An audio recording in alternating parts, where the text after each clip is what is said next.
911, what's your emergency? Help, my friend is gay. And he's been shot.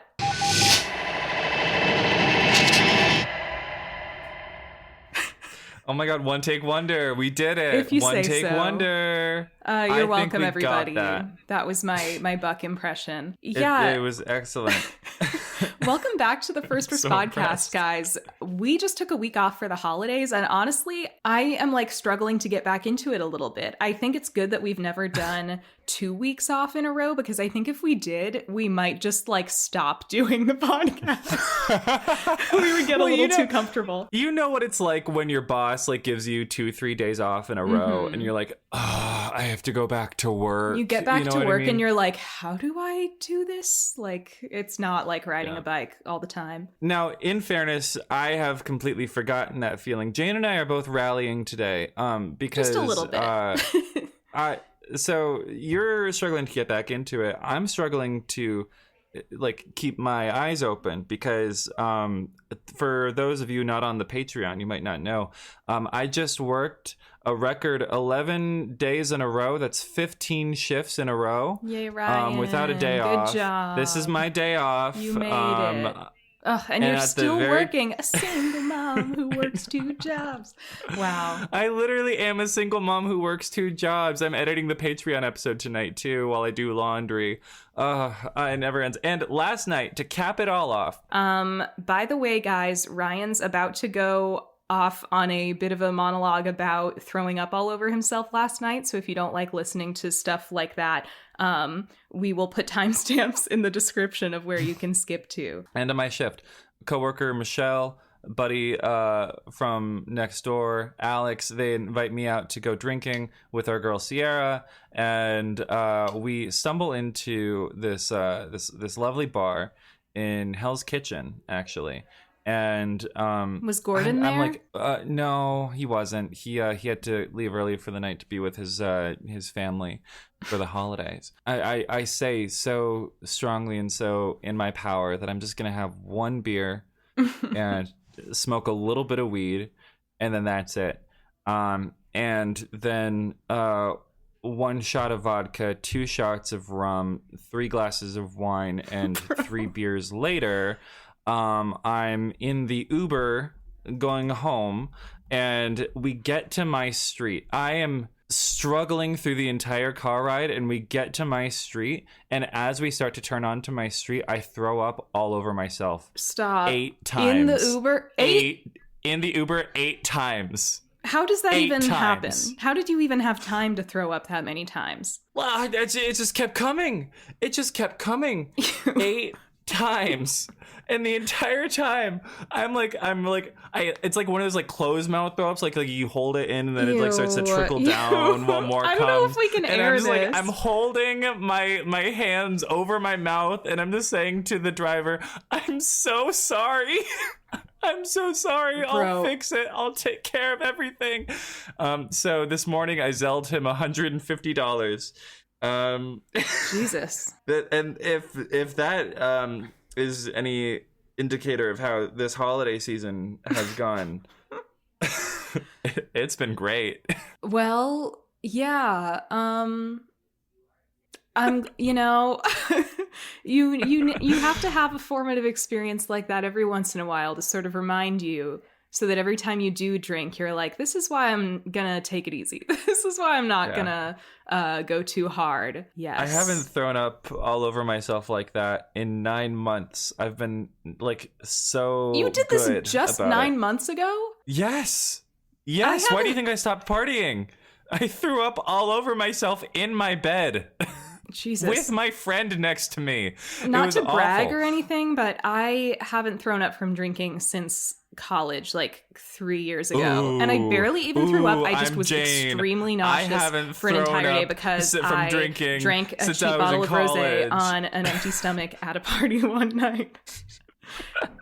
I'm Jane. I don't throw up. I have an iron stomach. Ooh. I think it's more that I really hate throwing up, as we all do. And so I just try to never get into that situation in the first place. Can I be honest with you about something? And this is going to be really weird and gross.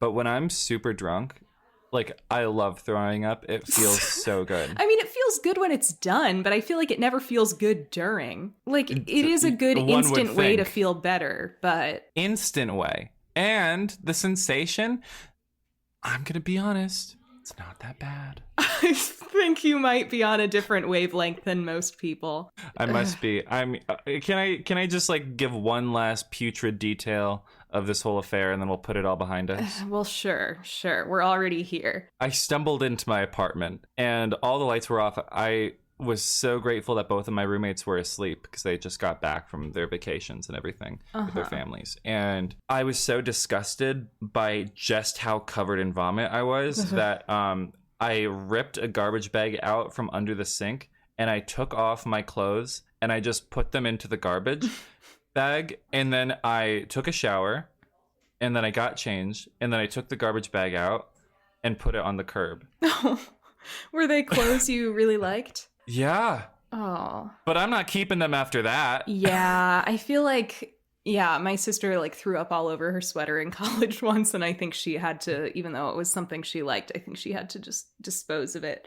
It's hard to get that stuff to ever... Like, what? Am I going to get it dry cleaned? I've already spent enough money getting that guy's car cleaned. True. You know? Am I going to clean my clothes too? No, to hell with them. You know, we're excising all the demons going into the new year. That's true. You should have burned those clothes. I feel like if I burned them, I was so covered in like regurgitated liquor, I would have just burst into flames. Similar, but not too similar. When I first got Boggy, you know, she had worms and she was like only having diarrhea. And Boggy is a cat, by the way, in case anybody missed that. She's not a person.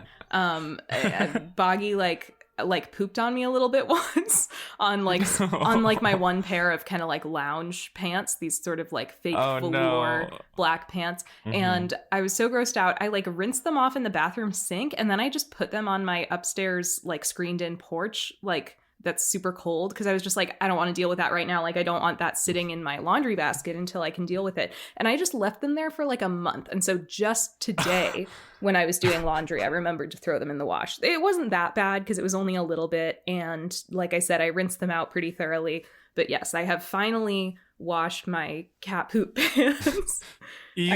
So you rinsed them thoroughly and then you put them outside in the Minnesota cold. Did they freeze? They were very I think I had hung them to dry for a while after rinsing them, so they weren't like frozen solid when I got them today. They were very cold for sure. But I like to think that the cold kind of like sanitized them in a way. Sure. No bacteria can survive those sub-zero temperatures, hopefully. I believe that.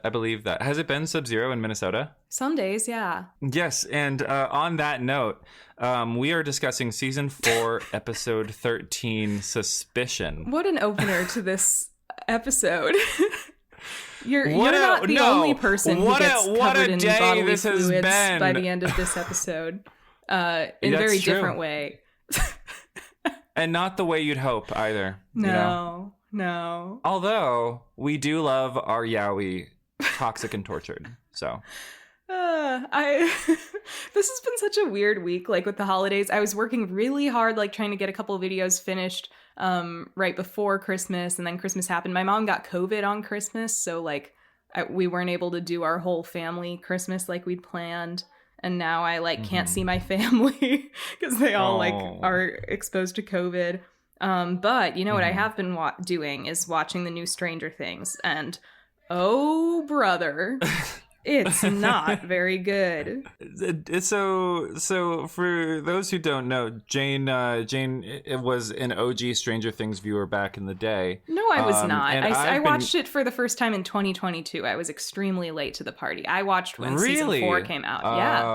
Yeah, okay. I never watched. I did not know that. I thought you were a 2016 viewer. Oh, okay. No. So no. It was one of those things that too many people are telling you to watch, and so you just never watch it. But then finally, I was like lonely and depressed enough in college to watch it. And I got kind of into it briefly, but I thought season 4 was really bad. And so going into season 5, I was like, can probably only get worse. And I was right. So hey, I have nothing to add to this because I've never seen an episode of Stranger Things and I don't intend to. However, I do think it's very funny to see basically like society and culture at large turn on the show. Oh yeah, in kind of an like unprecedented bad. way. If I were the Duffer Brothers, well, I'm not going to say what I would do. I would be really embarrassed, though. I can tell you that. But yeah, today you can't say something PC like drop out of society or something. I would dunk my head in a bucket of cold water just as like self-flagellation, as punishment for my sins of the bad TV show I'd created. But anyway, yes, today we're talking about a better season of television because we're still on season 4. It's our penultimate episode, our semi-finale. Anti-finale? I don't know. It's season 4. Anti-finale. That is not what I said. Yo. It's season 4 episode. Chop episode's not till season 5. Doesn't anti, like A-N-T-E, mean like, I forget what it means, but I feel like it's applicable here. Anti. It probably prefix. is. I've never used that prefix in any context. It context. means before, prior to, or in front of. So anti-finale would be correct, I think. Anyway, today we're talking about season 4, episode 13, Suspicion, directed by Brenna Malloy, written by Lindsay Bolio and Andrew Myers. And guys, we open with, I also need to preface this by saying, I thought we were going to record this episode a week ago and then didn't realize that Ryan wanted to reschedule until after I had already watched the episode. So I did watch this episode. I rewatched it a week ago and I decided not to watch it again because I was like, well, I already did my homework for this episode. So I'm going to try to recall. I do have my notes, but like, I might be a little sloppier than usual. And also, Ryan, do I have your permission to drink THC seltzer while we record? Yes, and thank you for asking the man's permission. Yes, I would never imbibe in a substance without a man's permission first. It is so it's a THC drink called or Turn going on Up. DisneyChannel.com. It's a THC drink called Turn Up because it has 100 milligrams of caffeine and 5 milligrams of THC. Wow. So like if anything, it should keep me on track. So they're just going to be battling it out. So bottoms up, everybody. And the devil laughs. Well, I will drink a crisp, clear Diet Coke. Oh. No sugar, no calories. Shout out to the Santa Claus on the bottle. I think they just are trying to move as much of this printed stock as possible so that they can get out of their warehouse. And I'm grateful for that. Well, we open an iconic sequence. This is so funny. Iconic. At first, it seems like we're in this sort of pastiche of like a hard-boiled cop movie. There's this girl being interrogated with the harsh lighting. She's being hooked up to a polygraph. And she's like, you don't have to do this. Like, I'm your friend, whatever. But whoever's interrogating her, this woman is like, answer me. Like, let's set the standard. Like, what's your name? Is today Saturday? Whatever. Her name, by the way, is Nora Perez. And I know it's just a name, but I can't think of the last name Perez anymore without thinking of Amelia. Oh, God. Amelia. Well, this is not Amelia Perez. It's Nora Perez. And finally, the interrogator is like, are you the one who divulged my secret information? And she's like, no. And then lights come on. Nicely dressed older woman comes in, turns on the lights. Oh my God, it's a bridezilla interrogating her bridesmaid. And the mother of the bride just walked in. This has all been like a comedic... get out of my room. Yeah. I'm playing NYPD. This has all been like a comedic pastiche because we have this bridezilla who's trying to figure out who in her group is like a rat. And this whole thing is interesting. Yeah. It's clearly based on like those Reddit stories that'll come out every once in a while where somebody will post on like, am I the asshole or something about like, you know, I'm a bridesmaid in this bridal party and the bride asked us to all pay like $5,000 to all take a trip to Bali to be her bridesmaids. And she's making us do all this crazy shit. And in this episode, it's like somebody has done that to her, has like anonymously been telling the internet about how terrible she's being. And she's trying to figure out who in her group is responsible. There's like a question that hangs over this scene of like, so like, what is her role in society? Is she an influencer? Is she like a TV personality? Like, because you don't really get a clear answer on this because you get interrupted by the white wedding Billy Idol needle drop. Hello? Yeah, what is this, Degrassi? Hello.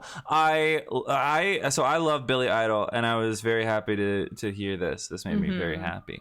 And you see as she's coming out, it's very much like influencer core wedding. They have like a professional makeup team. They're getting like their clavicles contoured and everything. Like it's funny because everyone except the bride is just like chugging the champagne available, which like you know, it seems like this bride is not easy to deal with, to say the least. And can you imagine, like, who do you think is marrying her? Oh, probably like Jeff Bezos, you know, Jeff Bezos, or like Elon Musk, or perhaps like one of those like Silicon Valley startup types who like has like a super jacked bod, and because he goes to the pool all the time, but he's super a terrible straight. person too, and just wants a trophy wife, and that's why they tolerate each other. No, he has to be a terrible person. He has to be, and you know, they match each other in that regard. I don't see this being a happy marriage or a happy friend group, honestly. My bigger question is who would be friends with her? No, definitely. Like, what are they getting out of this? One of the girls mentions, you sent us to a nutritionist and told her to make sure none of us were skinnier than you today.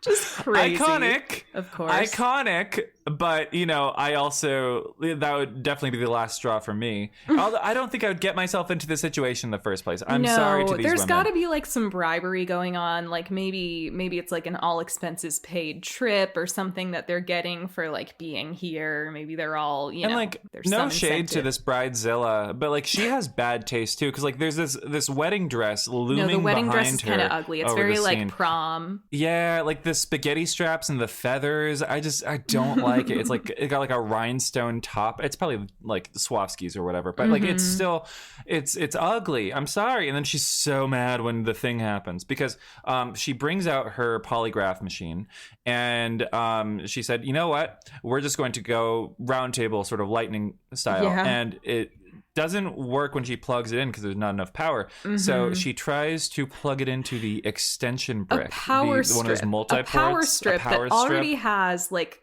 5 different things plugged into it. I don't know that much about like electric stuff, electric hazards. Do not do this, you know. They do kind of tell you like it's general common sense. Don't plug too many things into a power strip, let alone like extremely high wattage or whatever. Like who knows how much power this thing uses. So of course she tries plugging it in, and like not only does the entire room, like all the power go out, there's some kind of surge, she gets electrocuted, it all lights on fire, the like beautiful wedding curtains light on fire, the dress is on fire. It's not looking good. So of course they call 911, and it's like, 911, what's your emergency? And the mom just says, we have several. Right. Which I thought was great. And it's like, Very it's good. true. You do. It is. And so the 118 responds, and honestly, like, you know, obviously they're handling the fire and everything, but they are, they're kind of enjoying themselves. I'm not going to lie. Everybody in this scene, especially Eddie. Eddie is very living for this drama. in the drama, the catty drama of the scene. I just know that he would never allow himself to, especially growing up. But I feel like, you know, in his formative years, he would have really been into like The Hills and like and like all things like Lauren Conrad, Nicole Richie, The Bachelorette, Dance Moms, and like I feel like it wouldn't be too big of a leap to get him into like Drag Race and Housewives, like really gay shit like that, you know. But no, he's living for the drama.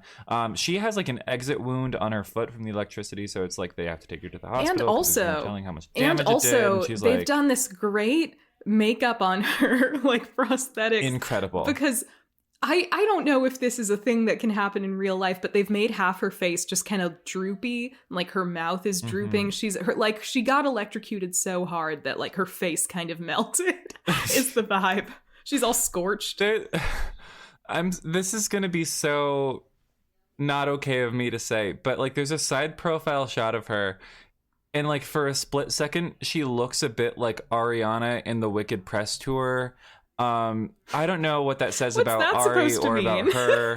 I don't know what it means. All I'm saying is that it's true. Okay, But like basically- watch the episode.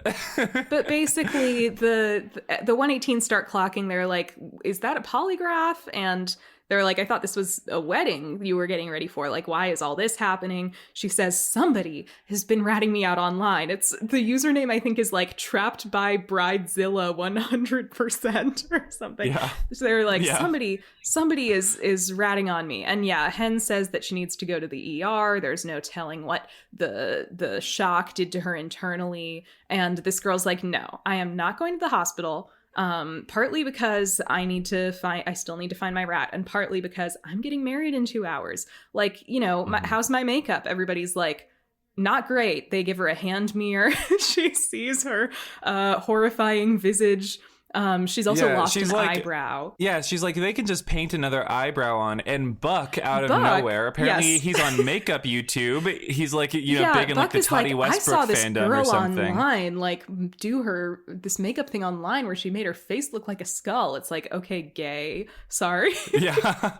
What were you following Aquaria? Were you like looking to see what Lux Noir London was posting on her IG? He's just like scrolling through Instagram Reels because he wouldn't be on TikTok. He would be. I feel like, no offense, I feel like millennials tend to be like my sister, who is technically a cusper, not a true millennial, but she like refuses to go on TikTok, but she goes on Instagram Reels, which is like 100% TikToks that have been posted to Instagram Reels. So I feel like it's something like people over a certain age do because they think they're like too old for TikTok. And anyway, I think Buck is addicted to Instagram Reels. And yes, he's like liking every makeup related one. So they keep getting recommended to him. Buck says his little gay thing. And then, everybody's like, "Girl, why don't you just like move on?" The mom especially is like, "Baby, why don't we just like forget about all this and move on with our lives?" And the girl's like, "My life, my day." And finally, mom is like, "I have had enough." She's had it. Yeah. And she snaps. She says, "Actually, bitch, daughter, it was me.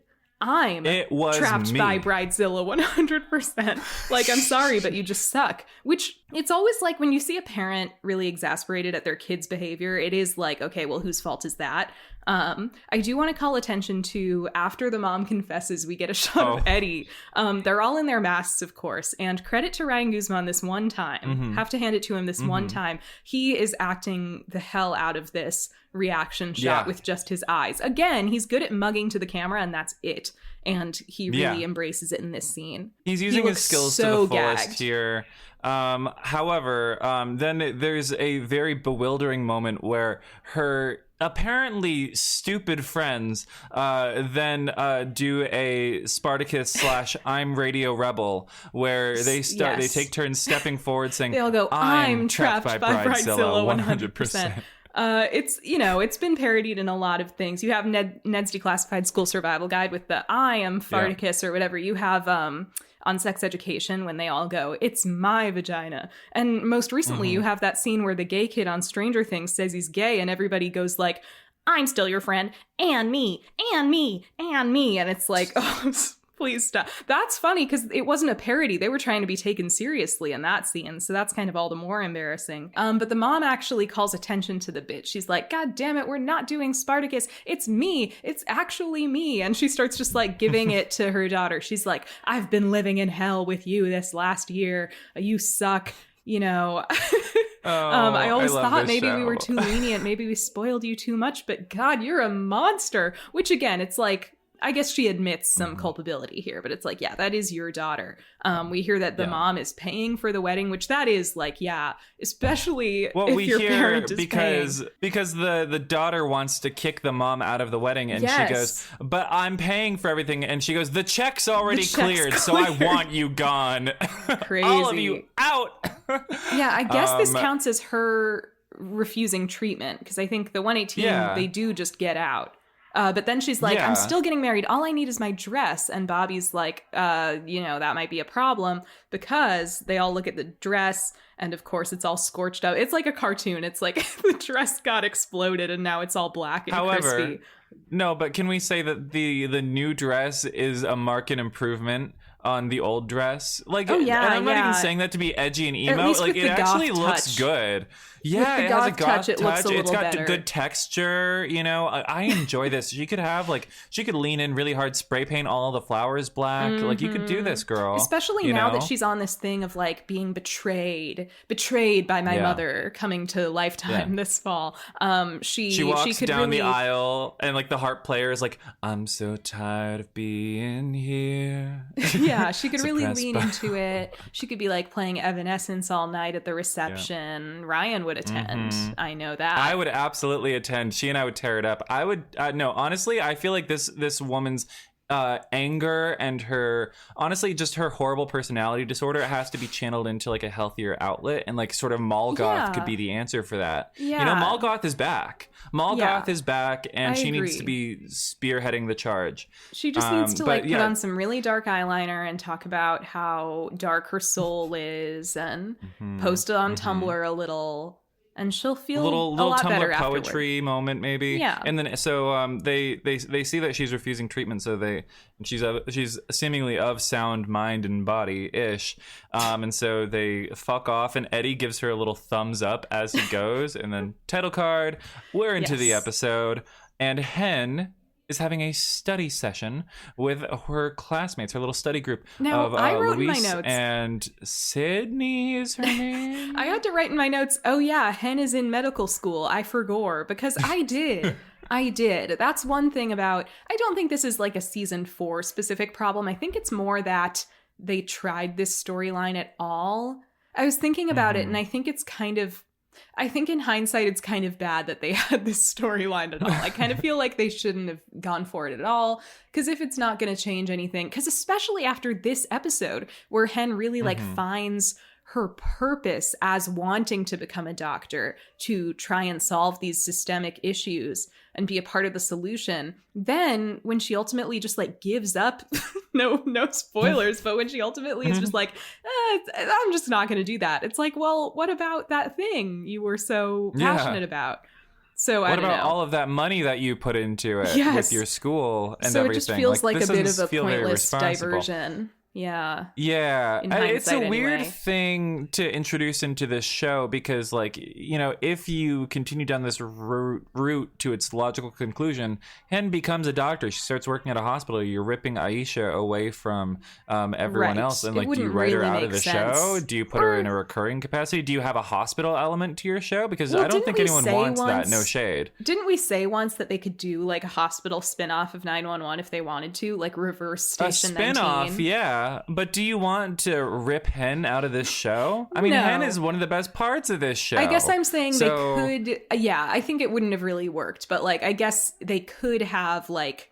just sort of created another set, like, you know, how we have the different locations of the 118 station and the dispatch there, and like occasionally Athena's police station. There could have then been another location that's like the hospital where Hen works. Use it as an excuse to introduce a couple new characters. It wouldn't have been great because the characters would have been ripped apart, but like, you know, that's the thing is when you write Grant something, went to medical school, if May went to medical school, that would have been better.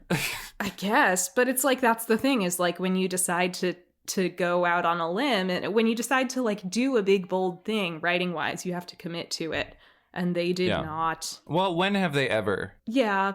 Anyway, so they're all studying. They're like doing the little role play thing where they're like, this patient presents to the emergency room with these symptoms. What's your diagnosis?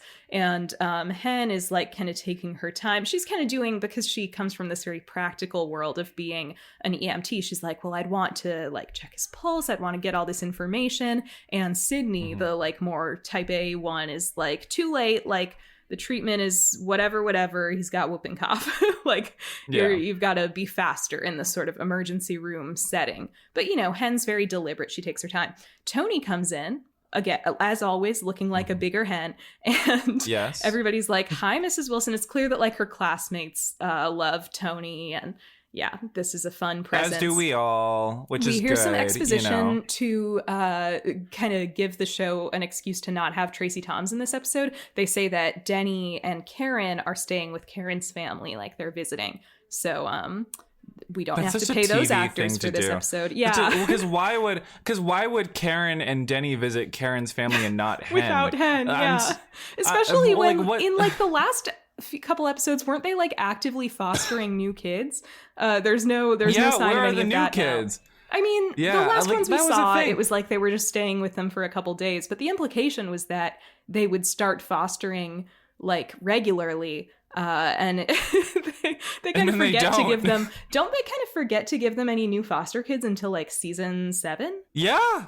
That's kind of wild. They completely forget. No, that's the thing. This is why, because they can't commit to it because they have like a rotating writers room, and they don't have like, I guess they're not organized and they enough need their to, status like, quo. Yeah, it's frustrating. But yeah, Tony, she walks Tony's in. She's off like, to the Karen called farmer's from out of market town. is I'm the going to the important farmer's part. market to get some groceries. And She as does the she's mom going thing to where the she's door, like, I'll bring you guys back a treat, like some cookies. And all of them are like, thanks, Mom. So that's cute. And then she's like, my damn back is acting up again. Yeah. And Hen's on it right away.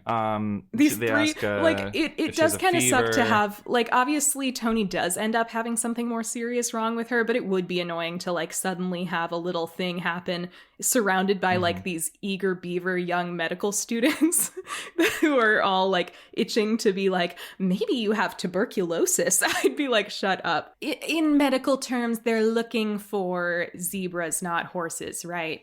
Yes. But anyway, turns Tony out there goes was a off- zebra in the room. Yes, but, that's the thing, that'll because be this is a addressed TV later. show. That's different. Tony's like, I'll just pop a couple ibuprofen. I'm going to the farmer's market. And she does, and we get this very, like, boomer bit for a few minutes of, like... Or wait, sorry. You call I'm it... jumping the gun. No, first I'm of jumping the all, gun. you are jumping the gun. However, you call it a boomer bit. I thought it was hilarious. So let's not Maybe too you're a much on boomer my at heart. boomer bit. Sorry. Not too much on my boomer bit, But I'm jumping the before gun that, because Grants, again, I haven't watched this episode for a week. We're at the Grant household and everybody's playing... They're playing Pictionary. Yeah. I think it's Pictionary.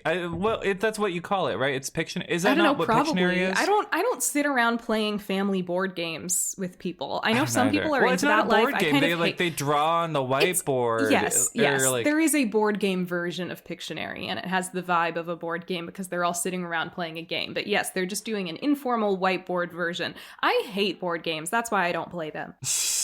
Okay, so I've Googled Pictionary, and I don't think You did not need it's to Pictionary. Google Pictionary. Let me ask ChatGPT what Pictionary is. No, I would never. Come on. I know. But they're playing basically like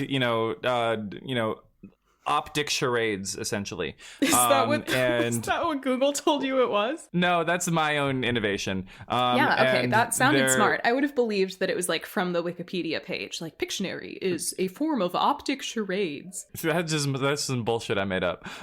They're playing it, and it's just the Grants because Bobby is nowhere to be found. Regular He's having charades lunch. is optic. I just realized it's not like regular charades is like verbal or... Wait. Never mind. Okay. Don't worry about it. What is this game called? It's What called is it Pictionary. called? I believe it is called. You're correct. It's just Pictionary. It's okay. So everybody's like, May and Harry have an unfair advantage because they have sibling telepathy. Michael and optic charades. David are playing together, and then Athena says, like, where's Bobby? Like, he's usually my partner, and he's not home yet because he said he was having lunch with someone from work. Is he cheating on her? We don't know yet. That's the question that sort of looms and also- over this episode. Also, there's is this Bobby great having moment. An affair? Yes, there's also this great moment where Harry's like, "I wish." Yeah, he is the one who's like, "I wish Bobby was here. Like, he's always my partner, and we work so well together." He says that right in front of his actual boyfriend, who's like, You "I say thought Harry? Say Harry said that? Michael said that, babe. Yes, I guess I got it wrong. My apologies. I thought I said Michael. It's been a week since I've watched the show, so I don't remember what their names are. Harry and his boyfriend, Dr. David. Sorry, I meant Michael. Yes, Michael calls Bobby his partner right in front of his actual boyfriend, who is like, I thought I was your partner. This is more evidence for Beichel. We're getting Beichel seeds in this episode. Beichel More crumbs. Beichel seeds. And also, maybe if David wants to prove that he's Michael's boyfriend, he should kiss him. Literally, Athena is like, Bobby said he's got to go have lunch with someone. It's almost like you can see the inkling of her perhaps having a suspicion about Bobby. Ooh. Because that's the name of this episode. There's been a subtle tension, drawing in the background of this season that, we've called attention to numerous times. Mm-hmm. And I'm so excited to see the seeds finally bloom and blossom into something beautiful and horrible for these two people that have this relationship that we love. It's a great storyline. We love this. And it does only get more suspicious because Bobby comes in from whatever his thing was, and Athena's like, why don't you join us? And he very kind of hastily, he like avoids her, he like kind of backs away from her. He's like, oh yeah, I'll join you in a minute, I just gotta take a shower. And Athena's like, a shower? Like, remember, he's not getting home from right. He's not getting home from work. He's getting home from ostensibly getting lunch with someone from work. So it's like, how hot and heavy was this lunch? So yeah, you can see the suspicion forming on Athena's face. No, he spilled soy sauce all over himself. He just doesn't want to smell like soy sauce. And there's all this soy sauce. Yes. So at the farmer's market, we get a bit of a boomer bit, in my opinion, where Tony is walking around to various like hipster stands and being like, wheatgrass, this tastes like wheat ass. She doesn't say that. That's one of mine. She goes to like the fruit stand and they're like, yeah, we have durian, we have all this crazy fucking shit, and Tony's like, I just want regular oranges. It's just such a like, like those boomer like comics that'll be like I just want a black coffee, and the barista's like, do you want a half-fat soy cappuccino? And he's like, I just want a black coffee. With their blue hair, yes. With your blue hair. The non-binary barista made a latte, and it was fucking disgusting. My favorite line from this boomer bit is she goes up to this bakery stand or whatever, and the woman, behind the stand, she goes, all of our products are vegan, gluten-free, non-GMO, free from wheat, gluten, dairy, egg, and soy. And Tony is like, well, what is it made of? Air? No, yeah. It is a boomer bit. It is literally a boomer bit because she's a boomer. Funny. Well, yes. It was funny to me. It was because she sells it. It feels like it's also written from the boomer perspective and aimed at the boomer general audience, which is fair. This show's that's fair. The people watching this show live are probably like 60 plus. That's chill. Or the gay Eddie Truthers. Now, this was funny to me. Also, they're selling durian at $8 a pound, which is like pretty cheap for durian. I'm not gonna lie, because if you go down to if you go to Chinatown, like durian is like, it could be like 20 to 30 depending on like the season. I mean, it's imported, right? Yeah, I've never attempted to eat durian. I've been very curious. My old roommate Brian, he was from Texas, but he spent a lot of time in Vietnam growing up, and so he was like, "You want to try durian? I'll get you some durian. Like we can work this out." So I had opportunities, but it's been a fruit that's haunted me ever since I first played Super Mario Sunshine back when I was 5.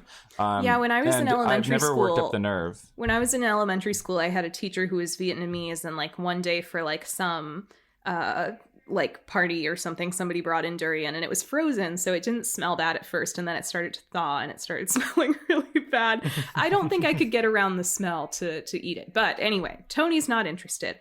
So did you see that video of Robert Irwin trying it for the first time? Why would I have seen that? No, sorry. all I'm saying is, if it's enough to like make Robert Irwin go like, wow, then I feel like it's probably not for me. I mean, that's a man who poses with spiders. So in his undies. So Tony's just trying to buy some goddamn oranges. None of this hipster commie woke bullshit. And all of a sudden she gets a little faint. And she passes at the out non-binary farmer's market, getting killed by the woke oranges. Yeah, literally, she touched the oranges and she was like, "They're too woke." No, this is Tony slander. I think Tony is super woke. But she passes out. She has some kind of kind of medical crisis. I feel like she's woke in an old school way. I feel like she has some blind spots. Right, I like don't she know would what get they people's would pronouns wrong, but like not on purpose. Yeah, or I feel like it's like one of those things where she would go after a group that is like they're marginalized, but they're also not like put down like in on like a societal level. Like I feel like she would just have like a lot to say about like the furries or like I don't know, maybe Mormons. I feel like she would have like a lot to say about like Mormon. Okay, hot take. anti-Mormon I don't think it's propaganda. unwoke at all to hate on Mormons. No offense to any No, of the I Mormon agree. listeners. I agree. I was just waffling for a marginalized yet not put upon group. Maybe like I don't know. Maybe she'd have something to say about pescatarians. Also, I just want to correct myself. You have no spine because you still eat the fish. Like, I'm gonna correct sort of myself. Thing. I don't want to claim unequivocally that that furries are not like systemically oppressed. Can I prove that they are? Not necessarily, but I don't want to rule it out. I think their lives are probably hard is very enough. Intertwined with like transphobia and homophobia. Well, sure. I think However, it's at the very least like a very queer and like neurodivergent, inclusive community. But then there are straight male furries out there. Like, does anyone remember guy that awful? Do you guys remember Rags? He was like this awful YouTuber. He was like super like he was of like that demographic that like raged against like what do they called it, like forced diversity or whatever in like Star Wars. And yet he was also like he had like a puppy avatar, and it was a whole That's thing. always the dumbest. Or like when they're like when you see like a Nazi Twitter profile, but they have like an anime girl profile picture. It's like what like psychological perspective are you coming from where you think you're not included in like the gay woke bullshit? My favorite show is Attack on Titan. It's like, oh, Sig honey. Heil, like you're like, oh honey. Your show was basically invented so that people could like draw fan art of the boys fucking each other. Anyway, I feel like we're getting off track. Tony passes out because the woke orange poisons her. And of course, somebody call 911. Henrietta Wilson rolls up, and Yes. Tony is being cared for by an aloof, flippant white male doctor who barely even looks at Hen when she comes in. He doesn't Yes. look at Hen when This she comes white in. devil. He's like the worst, El Diablo smarmiest doctor. Blanco. Smarmiest doctor ever. He's like if Bill Maher were a doctor. Yeah. Which, what a nightmare, Yeah. right? You walk into your doctor's God. appointment and Bill Maher is there. And he's like, I don't think you have anything serious. I'd be like, shut up, Bill Maher. Just give me my Lexapro. Just grabs like a syringe full of morphine and just stick him and be like, that's enough. Now they're trying to like, go through all the symptoms, and he's like, she could be dehydrated, she could be allergic to something at the farmer's market. Sometimes people just faint. Why do we even have hospitals? Yeah. Sometimes people just like do stuff for no reason, and it's not really my job as the doctor to figure out what's wrong with her. There's also like there's a very relevant detail in the blocking in this scene where the doctor like never even looks at them. He's just looking at his little like doctor tablet the whole time. Yeah. And Hen is like, did you order an EKG? Did you order an echo? Like, this could be serious. She's had all of these symptoms before this fainting spell. This could be like life-threatening potentially. And he's like, we don't even really like do echoes, like we don't even really like have the that machine here. Yeah. It's like a McDonald's employee telling you the ice cream machine is broken or whatever. It's just it's like, so you don't want to, you just don't want to make me a McFlurry. Got it. Thank you. Except I said that, and then I was like, I have so much more sympathy for like the humble McDonald's employee than like a doctor refusing to do their job. It's like a doctor is at least well paid. It's like, what's your excuse? Yes, he says also, the most insulting thing. Well, yeah, he seems like threatened / offended by the fact that Hen is asking specific questions, like seems to have some medical knowledge. And so he ends his little thing by being like, maybe try staying off WebMD, because of course this smarmy, sexist, racist man is like, there's no way this woman could have like medical knowledge from perhaps being in the medical field or like being a medical student. She must just be one of those crazy, dumb broads who's going on the internet and psyching herself out. So he needs to die. This was a very effective, hateable character. Yeah.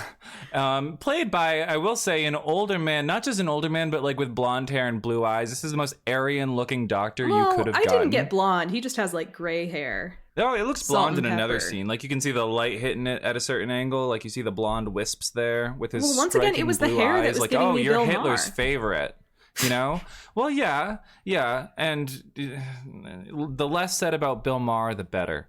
Sorry if I reference Bill Maher a soon. lot going forward in the pod. I've started listening to this podcast called I Hate Bill Maher, and it's just a podcast about how the host hates Bill Maher, and I'm finding it pretty entertaining. And now I'm often reminded of like, yeah, I hate Bill Maher too. I believe Anyway, that. I mean, that's the vibe I got from this doctor. I've purposefully, avoided directly engaging with Bill Maher. Yeah, for the last no, I never decade of watched my his life. show. I know him almost exclusively through people hating on him, which I think is the correct way to do it. We then get... Oh my goodness. At the end of this scene, Tony's like, this is why I don't go to the doctor. And you kind of get this thing of like, okay, this is such a systemic problem. You know, if people are not treated well by their doctors, not heard by their doctors, they won't go. And then, you know, their chance of a medical issue increases.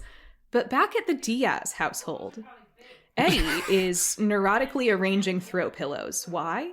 Because he's about to have company. He's there with Anna and Christopher. They're kind of watching him being like, I think it all looks the same. Like, I think you're crazy. And Eddie's like, I just want everything to be perfect. And they're like, okay. He's very particular. He's a very particular boy. When, drum roll, Carla comes back. Yes. Oh, mother doorbell is rings. home. Christopher opens the everybody door moved. and he just yells, Carla. It's so cute. He's so happy to see her. We get My reaction this as well. Yes. And this is, we infer that they've been separated by COVID. So this is their first time seeing her in probably over a year. They missed each other. The heartfelt reunion. They missed her bad. Then they have dinner and they're laughing around the kitchen table and everything. We find out that the reason Carla, stepped away from her position as Chris's part or his caretaker. What's her official job title? That's a good question. I guess she's a caregiver. For Christopher, it seems like she's kind of been like a nanny, but she has caregiving experience as like a home nurse. I was gonna say when you said as her caretaker, I was gonna be like, in parentheses, unpaid ? Like, No. Is she paid for this? It's never really clear. We can, I think so. She better be. She better get a fat check and health insurance. But the way it's never mentioned and the way unlike when she was caring for Abby's mom, she no longer wears a uniform around when she's doing her job. It does sometimes kind of feel so do you guys just have an agreement? Does she just do this for free? It's somebody pay Carla is what I'm saying. Where's her Christmas Buck bonus? said, you owe me one. I'm going to hold this over you for, That's crazy. for a long... But we get this, speaking of Carla being disrespected, we get this extremely offhand mention of oh yeah, I was so sorry to hear your dad died, Carla, and that's why, you've been away for so long. Yeah. And she just offhandedly is yeah, I'm just, I'm glad I was able to spend that time with him. And then they just move on. It's it's kind of funny, partly because this is a TV show, so they're fully in control of what they write. They didn't have to have that happen. But it's so funny to me to do this to a minor character whose POV we never get to see. Oh yeah, everything going okay in your life off screen? No? Oh, that's too bad. it was very Maddie and Josh core, wasn't it? It was very the split seconds we see of any Josh storyline. But even, hey Josh, even have you more recovered so. emotionally from being gay bashed? No, never will. Okay, well, I've got stuff going on right now, so bye. Yeah. Yes. I feel like Carla's a more compelling potential main character than Josh as well. I'd love to see some Carla POV. Low key. Maybe Carla and Josh should become roommates and then develop this odd couple dynamic, and we can get a spin-off sitcom about the two of them. Love that. Brian would actually be perfect for a sitcom, a network TV His sitcom. hamminess He has the is perfect calling cadence to and the hamminess. sitcom genre. It's like the second coming of Paul Lynde, whenever he's on screen and he's trapped in a procedural. I don't want Carla to have more POV scenes because I don't want to see her in a disaster emergency scenario. I don't want to see her get run over like poor Sue Blevins there. I want nothing but the best for my favorite wine mom, Yeah. And but she's back, and she kind of clocks gay Eddie's ass. Yeah, she kind of does. Anna and Christopher have left the room to go like get Carla's birthday cake or whatever. And, you know, she's like, Christopher seems good. And, you know, the lovely Miss Flores sure is lovely. And Eddie's like, very repressedly is like, yeah, Anna's great. Like, she's so good with Christopher. And, you know, she reminds me of mommy and whatever. And Carla's like, just be sure you're following your heart, not Christopher's. And yeah, it is interesting that she kind of clocks something, because the show has not really shown us anything clockable at this point from Eddie and Anna's relationship, right? We've seen but then we see some POV. Lingering looks from Eddie, you know, when they come back in, and he's like, oh my God. It literally what if I don't like her like that? And it's so it's strange that she has seemingly picked up on this thing that even the show has up to this point not been trying to communicate to us. It's almost like she's like coming out of the show and speaking directly to gay Eddie truthers. It's really interesting. But yes, Anna and Christopher come back in. There are multiple moments like when characters like look to camera and just like deliver like a thesis moment in this episode. But yes, Anna and Christopher come back in, and they have 2 cakes because they missed 2 of Carla's birthdays, so they're making up for them. And the cakes are like, they're color blocked, and they look like those animal crackers, like with like the frosting and the sprinkles. They kind of do. Oh, I love a frosted animal cracker. But yes, so we end that scene with like this little look of doubt from Eddie. And I bet fans were so gay Eddie pilled in this episode. Yeah. I mean, and the way it ends, so like, to be a buddy shipper when season 4 was airing. Except in hindsight, it's kind of depressing because you would have gotten so hyped, and then the show would have just like shat all over you for the next 4 seasons. So it's fine. Yeah. But hey, great for the fix. Okay, great for the fanfics. You know, many fics were born from this episode, so let's not forget that. True. However, we go from that to, oh my God, the horrors of Maddie Buckley. Maddie is starting to look real postpartum depressed. She is at work dissociating, drinking her coffee, and Sue Blevins comes up and she's like, not that I'm counting, but you've drank a fuck ton of coffee today. Are you okay? And Maddie, like full monotone, is like, I've lost so much sleep. I can't do this anymore. And, you know, you're just like, this can't be good. This can't be going anywhere good. Ji-Yun has a colic, which I'm not sure what that is. I think it's just like a general term for babies sometimes go through an episode of just being kind of extra fussy and maybe a little sickly, but it's nothing really serious, and it's common in babies. I think is that a thing that happens? I don't think that's a thing that happens with babies. I think colic is like a very general, intense, prolonged, inconsolable crying in a healthy, well-fed infant. Symptoms like a flushed face, clenched fists, and pulled up legs, resolving by 3 to 4 months. Yeah, I think it's just kind of a general term for like, when a otherwise healthy baby is just really, really fussy and has a hard time and is crying all the time. I'm gonna be honest, like the more I learn about like babies and like the older I get, like the less I want to have kids.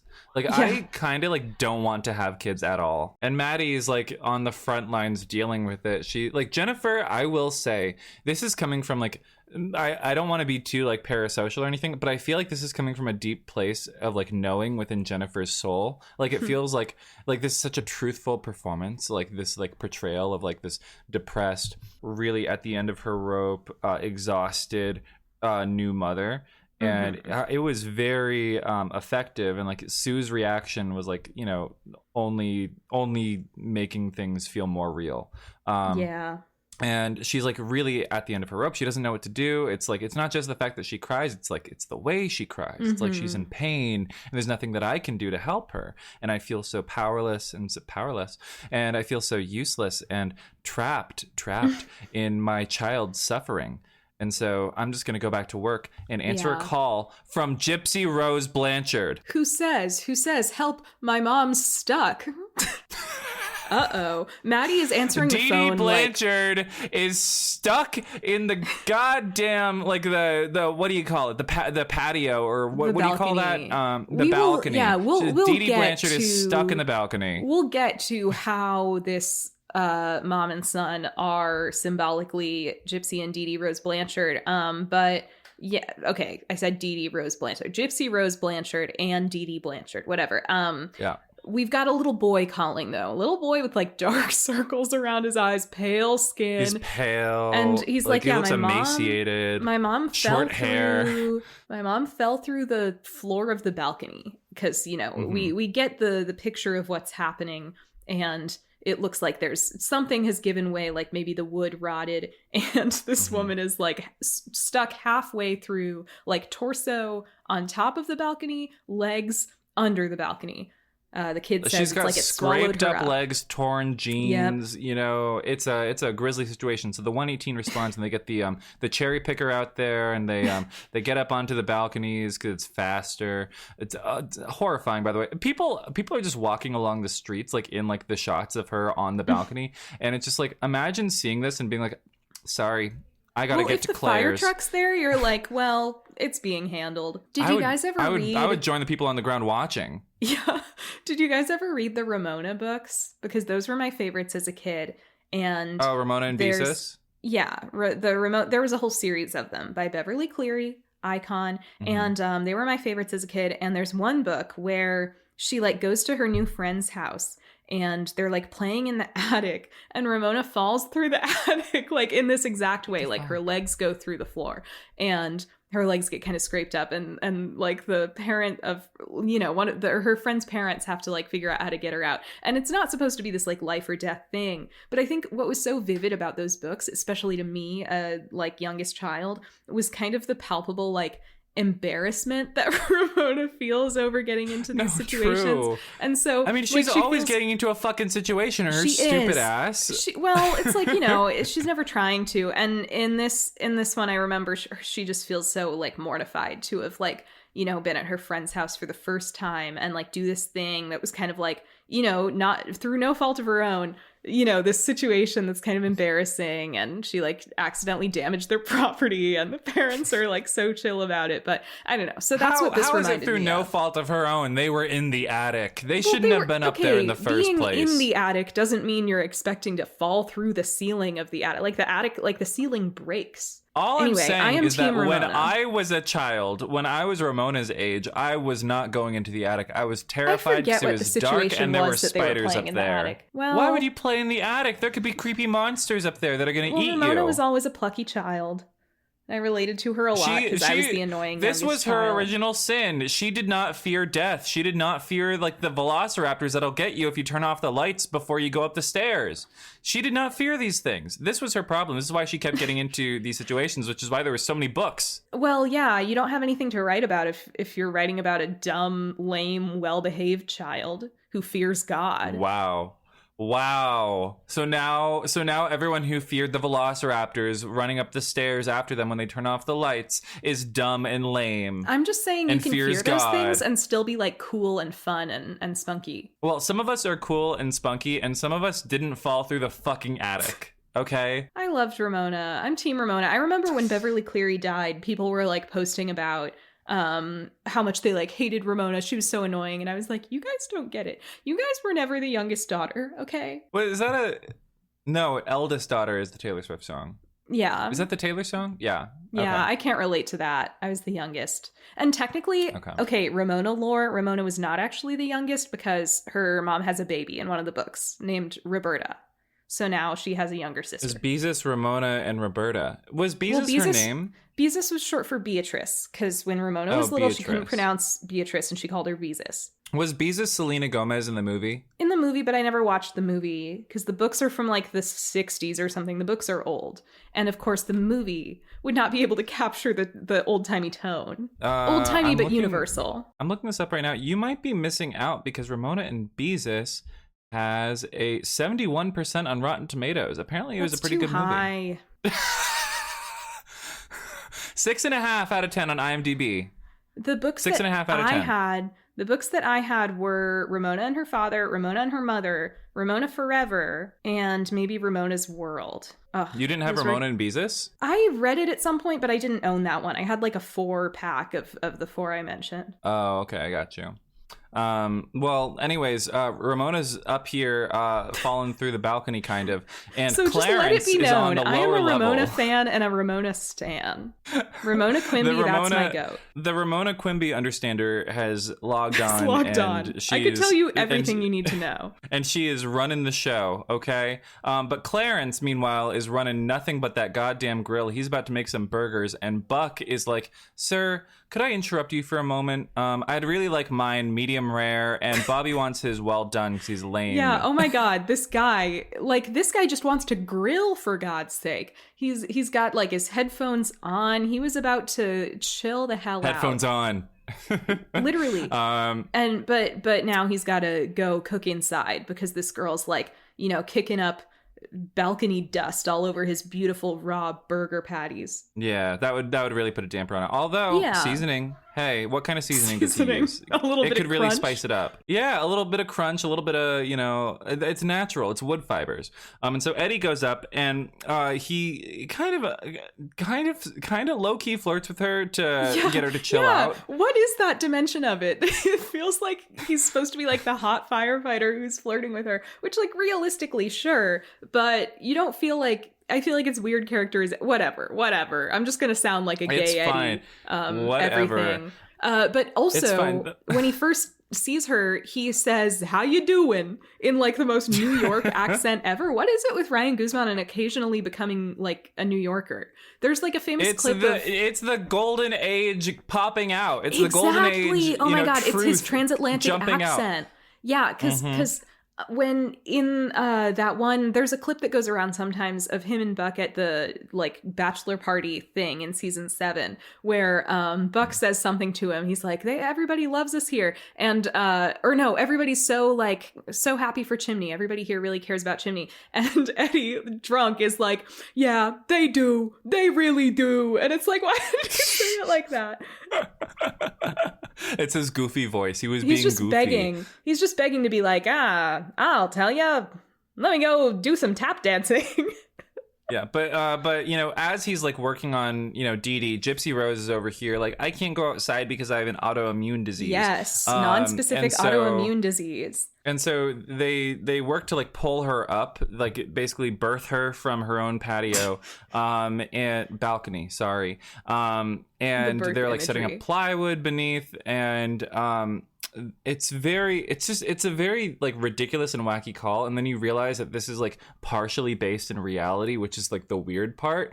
Well, you realize something deeper is going on. You're already a little like, okay, this kid, something looks a little off about him. Like we said, he's very pale. He's got these dark circles under his eyes, and we realize once they're trying to get her to they are just treating it like a normal situation, and then they realize like once they're kind of I forget if it's like when they're trying to take her to the hospital or when they're like hearing about like the call, how he called. But basically the mom eventually clarifies like he can't go outside. He has, because I think she's resisting going to the hospital, and they're like, it's fine. Like Charlie can come with you. And she's like, he has a serious autoimmune disease. He can't go outside. And so Eddie, she seems really, really hell-bent on not going, on staying at home with him. But Eddie's like, oh, it's fine. I'll stay with Charlie. I have a son about his age. Like, I'd be great at this. I'm a great dad. You let me be a dad to your son. Again, like weirdly, like setting Eddie up with the mom. I mean, Eddie really is the firefighter who stepped up. He really is. And so you get into this sort of strange dynamic with Eddie and, Casper, the friendly autoimmune patient. He is kind of giving here. Casper. And then we go to Athena snooping through Bobby's dirty laundry, literally airing his dirty laundry. Literally. Because she smells the stank of cheap bourbon. She smells the stank of cheap bourbon on his clothes and takes that news, that ain't my jewelry on her joint account. Yeah. She takes that news right to Michael, her GBF, her gossip buddy. Ex-husband. Yeah, she smells who wants something. to know all the tea. She smells something on his shirt. And at first you think like, oh, is it like perfume? But no, she tells Michael, bourbon. His shirt reeked of it. And so they're And like this is such a visceral sensory thing for me because I had a table the other day. They were like the last table of the night, and they were drinking. They were like the woman was drinking Manhattans. She was having like Maker's Manhattans or whatever, and like the guy was drinking Lafroig. If you guys have you've had Lafroig before, right? No. It's fucking disgusting. It's the smokiest, grossest whiskey on the market. It's My roommate got a bottle of it one time from his job. He just got one, like, because they were, I don't know, they got a new shipment and they were like, let's cycle out the old ones. So he brought it home, and apparently it's like expensive and like a mark of like high quality how smoky it is. I had one sip, I gagged. It was disgusting. Yeah. And this guy at this table was drinking Lafroig. I'm like, how do you enjoy? He was drinking it neat. Not even on the rocks. It's wild because whiskey already is one of the worst tasting liquors, if you ask me. It's wild how many companies are like doing their damnedest to make it even grosser and make that a selling point. Yeah. They're like, what if we put a shit ton of cinnamon in our whiskey? What if we made our whiskey peanut butter flavored? What if we added smoke to the whiskey? Yeah. Not good. Yeah. But so the shirt reeks, and Athena, she's got her thinking cap on. She's like, what if he's having an affair with a bottle? Yes. She kind of can't help but wonder. She couldn't help but wonder if Bobby might be drinking again. And, both she and Michael are like, we know that he seems to be doing well, and we don't want to think that this could be it. But yeah, what is a gal to think? But Michael's like, have you talked to him? Yes. We get highway seeds, the pile up lady. What's the difference between the two of them? One bad day. Hey, listen, Joker, all it takes. Joker reference. Yeah. And Athena says, like, yeah, there's a Bobby I never met, the one who did lose everything because he couldn't keep control. And, he told me that he could be that man again. And so, of course, she's suspicious. Suspicion, the title of this episode. But Michael's like, maybe you should talk to him, which she should. Yeah. And so then we get to, the next scene of this weird parental dynamic with Eddie and the fake cancer kid or whatever. Wouldn't it be funny if this storyline culminated in Eddie adopting this child? And he's like, actually, I'm in my foster parent era now, too. Something not dissimilar happens in the next episode. So we'll hold off on that. Because the fake cancer kid is over here like, you're so lucky because they're on FaceTime with Chris and Carla. Yes. With Chris and Carla. And he's like, you're so lucky that your dad is such a good cook. My mom is such an awful cook. But to cry in the lonely heart again. And they accidentally spill something. And yeah, he says that he doesn't get to eat a lot of foods because he's so sick, whatever. But Eddie has made him like a grilled cheese and tomato soup. They accidentally spill something. And Charlie's like, oh, the paper towels are in that cabinet. Eddie opens it up. This cabinet is absolutely full of bottles of eye drops. Yeah. Not exactly what you expect to see. And prominent in frame eye drops. Right, but we don't really linger on them right now. No. Presumably dumb Eddie was just like, oh, I guess they're a dry-eyed family. Yeah. She got LASIK and has to do this twice a day. That's why she goes through so many bottles. She buys them at Costco. The lumbering oaf that is Eddie is like, that's probably nothing to worry about. And mom, dead leg limps her way back in with her ripped jeans. And she's like, I'm home. Oh my God, you gave him food, but his stomach is so sensitive. Yeah, she's like, he's not supposed to eat. That's just such a funny summary of like the reaction she has to be like, oh my God, you gave him food. Yeah, and he eats it, and he's like, wow, Mom, it's crazy. I don't feel sick at all. Yeah, and then, when my food is served to me by a neutral party that didn't have a chance to poison it, I feel fine. And the mom's like, she gets very, like, serious quickly. She's like, yeah, get out of my house, Eddie, essentially. They hang up on Christopher and Carla, and then Eddie gets, whisked away from the child because Mom's back. And then we get to a different mommy scene. Hen is at the fire station doing her studying with all of her books open. She's on the phone with Tony, and she's like, I'm not nagging you. I just think you should keep an eye on... Hello? Tony hung up. Tony pulled a Gloria. He hung up on her. Have you still not seen that Vine? Have you still not Still seen that haven't, Vine? I don't think. Girl, oh my Whatever. God. Anyways, Chimney comes over. And he's like, let me read some of this. Let me also become a doctor. And he immediately gives up. And Hen is very frustrated about the whole medical visit, obviously. This is basically the everyone is suffering and going through it episode, and I love that. It's actually like the perfect energy you need for the anti-finale, as it has been dubbed. Oh, I also just realized the Dee Dee Blanchard in this episode is played by Jenna from Vampire Diaries. I didn't even clock that. That's Aunt Jenna? I knew she looked familiar, but yeah. Yo. No! Jenna! Oh, no, Jenna. Sarah Canning is her name. Sarah Canning is a Canadian actress. She co-starred, etc. as a whole thing. Me when I become Wikipedia. Apparently, she appeared in the 2017 theatrical film War for the Planet of the Apes. Great film. Good for her. Good for Sarah. Apparently, Canadians she stay also employed. appeared. Her Shout very out Heated first Rivalry. role was in a 2008 television film with a 2.4 stars on IMDb called Paparazzi Princess: The Paris Hilton Story. Oh wow! Did she play Paris? No, she played like Nikki Paris. Hilton, who I'm not sure who that is. Oh. But Anyways, Hen starts talking about Hen starts talking about her episode. problem. Yes, Hen starts talking about her problem with Tony, how Tony doesn't really want to hear it about her medical issues because of the bad experience they had at the doctor. Like, Hen wants to maybe take her to a specialist, but she can't even tell what's wrong with her. She would need to kind of get some direction first, and the doctor was so little help. And Chimney's like, you know how crazy it can get in the ER. And Hen's like, this was not what this was. Like, this was a different thing. He barely acknowledged that we were in the room. Now, they resolve to, instead of taking her to a specialist, do some sleuthing on their own. Oh my God. Callback. What were they doing at the top of this episode? Gathering the girls and figuring shit out. True. They gathered the girls. So they're going to talk through it. They gather the girls. They talk through it while Private Idaho by the B-52s plays and grows in intensity over the course of the scene. And fabulous. What's funny is Tony is also in the room as they're trying to diagnose her, and she is like not having it. She's like so exhausted by this.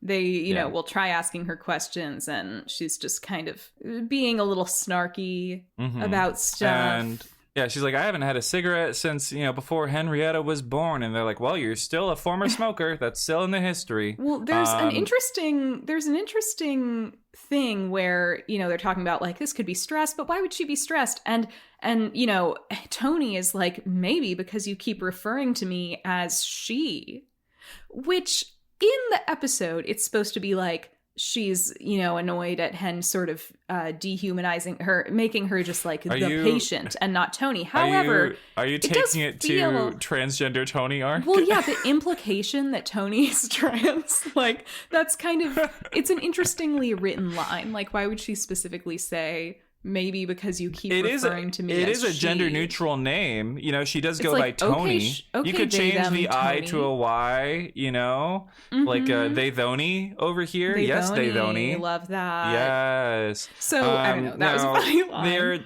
just running down all of the lists of like things that it could be. It's like me when I have a headache and I'm like, am I having a stroke? Am I having a brain aneurysm? Like, what's going on here? And they basically hit the wall. They hit the wall because they've exhausted all their options. It's like the first episode of How to Get Away with Murder where Wes is continually crossing off all the defenses. He's going last. And then she stands to leave and collapses again into the chair. She's burning up. Oh my God. She has an abdominal aortic aneurysm. An abdominal aortic aneurysm. She's gonna die. She's gonna die. She's gonna die if they don't like immediately get her medical help. So this is bad. And so then we go from that high intensity scene to another high intensity scene because Chimney comes home from work, and instantly hear Ji-Yun crying like crazy, just like screaming, wailing, crying. And he walks into the room, and Maddie immediately goes to pick Ji-Yun up, and it's clear Maddie was just sitting there while Ji-Yun cried, not comforting her because she's so exhausted. If I were those downstairs neighbors, I would be fuming. Well, you wouldn't need it because you have the melatonin and the earplugs from their care package. And the alcohol. Everything you said about like the fear of like what if this means they're going to be negligent parents is coming true in this episode. Yes. Well, not trying to be. Yeah, Maddie is clearly really stressed. Chimney's like, Chimney got home. He's in a good mood. He hasn't seen the kid all day. So he's very like, jaunty and just sort of happy to be with the two of them. But Maddie says again, like, it's the way she cries, like she's in pain. It's clearly weighing on Maddie in a way that it has not yet been on Chimney. And he's obviously kind of concerned. She kind of like snaps at him at one point. She's like, why does everybody like need to be so soothed right now? Right. And she apologizes. And then she's like almost crying. She's like, I haven't had a moment to myself all day. Are you good with her if I go take a shower? And Chimney's like, yeah. But he's kind of taken aback. And like, I've never had postpartum depression, but I very much, at the very least, identify with this thing of just being like so exhausted and overstimulated and just being like, and you see there's an interesting moment both writing wise and acting wise where you can see that part of Maddie's anguish is coming from like, Chimney calms down the baby and she says to him, you're so good with her. And it seems like, seeing Chimney be so effortlessly good with her and be kind of calm, I think is almost making her feel more wretched because for one thing, she probably feels like, why can't I do that? And also it's like she's inadequate as a parent, essentially. Yeah, very much so. I also want to call attention to a very interesting thing that happens in the scene where, so for context, I believe Jennifer Love Hewitt was like 7 or 8 months pregnant when they were filming this. And like you get a couple of like body shots where it's clear that she's in baggy clothes, but you can still see like, her belly and everything. And so they're doing their best to like frame her in the scene from like the torso up. To like when she comes in, she immediately has Ji-Yun to like cover her belly and everything, just to not to break immersion, common thing in TV writing, or whatever.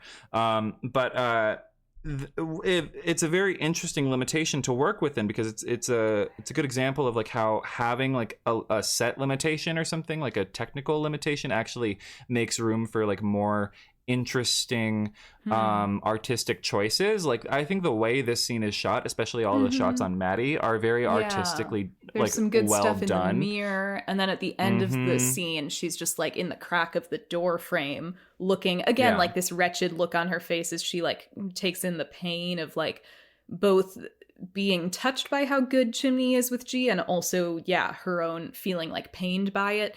It's very good.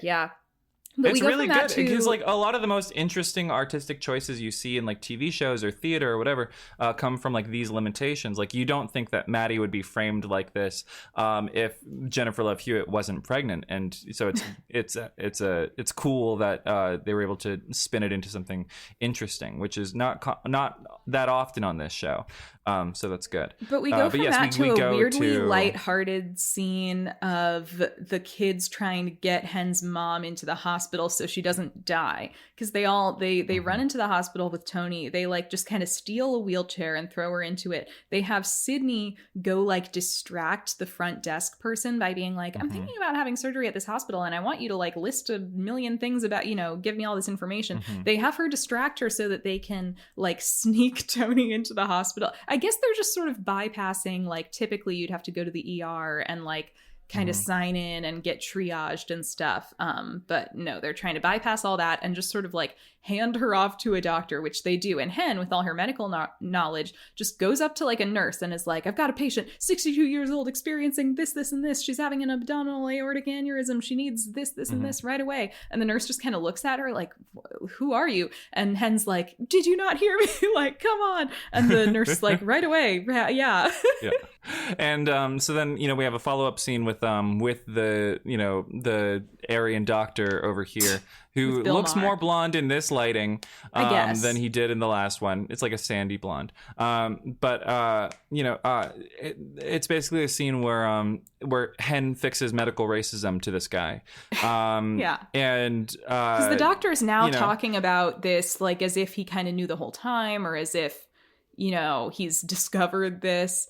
And Hen's just sort of exasperated, like, I hope you'll talk to me more thoroughly than you did the other day. And the guy's offended. He's like, I beg your pardon. And she's like, you were such an asshole. She could have died if I hadn't like figured out what was going on. You sent us home with no explanation, like no diagnosis, barely any treatment. It's like, hello. Like, yes, thank you for speaking truth to this idiot guy. Yeah. He's like, I'm sorry that I missed it, but the important thing is that we caught it in time. And Hen's like, we. And luckily she's schooling him also about, she says, like, when I'm out on a call, I have a split second to diagnose someone. And so at least now he's getting the information that she's a paramedic. So he won't just think she's like a WebMD person. But she's like, I really have to rely on my ability to listen to my patient, because you have all these resources and you still got it wrong. And so he's like, oh, so what would you have had me do? And she says, believe them when they tell you that something is wrong. Boom. Yeah, and I appreciate that we end on that note, that's the bombshell, because like that's like, it's not like doing that thing that the show sometimes does where it like tries to like roadmap and like lay out and like overextend itself about like a social issue that like it can't adequately cover in like a 42-minute time span. Like I appreciate that it ends on like sort of like a first step note rather than like here's all the ways that we can fix what's wrong with the medical institutions in America. Like I appreciate that. It's an improvement from some things that we've seen in the past in terms of like writing. And that's an effective note to end on. I feel like if someone was watching this and they worked in medicine, then they might actually take that with them. So that's good. And then we go from that to so they're sorting through Chris's stuff, presumably because they're going to have like a yard sale or something. Christopher has it's not that. Christopher has decided that he wants to essentially donate some of his old clothes and books, or not clothes, his old toys and books to Charlie, the sad kid is that who what has it nothing. Is? Yeah. Oh, that's so sweet. Oh, he's such a sweet boy. Yeah, it's because he like doesn't, apparently he doesn't even have a TV.